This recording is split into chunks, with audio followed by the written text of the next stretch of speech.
राम कदम यांनी उद्धव ठाकरेंवर निशाणा साधलेला आहे। मुलगा असूनही उद्धव ठाकरेंनी बाळासाहेबांच्या विचारांशी गद्दारी केली, दुश्मनांना मांडीवर बसवलं। तर दुसरीकडे राज ठाकरेंनी बाळासाहेबांची विचारधारा जपत बिनशर्त ईश्वरीय पुरुष म्हणत मोदींना पाठिंबा दिला, असं म्हणत राम कदमांनी ठाकरेंवर टीकास्त्र डागलंय, तर दुसऱ्या ठाकरेंचं कौतुक केलंय।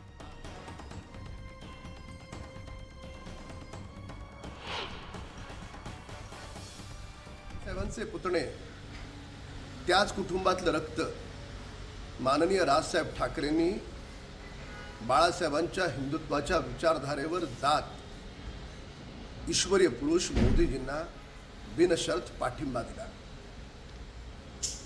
श्रीमान उद्धव ठाकरेंना महाराष्ट्र कधीही माफ करणार नाही। जो माणूस स्वतःच्या वडिलांच्या विरोधात जातो, वडिलांच्या दुश्मनांसोबत त्यांच्या मांडीवर बसतो, त्यांच्या विचारांबरोबर महागद्दारी करतो, अशा लोकांना हा छत्रपतींचा महाराष्ट्र कधीही माफ करणार नाही।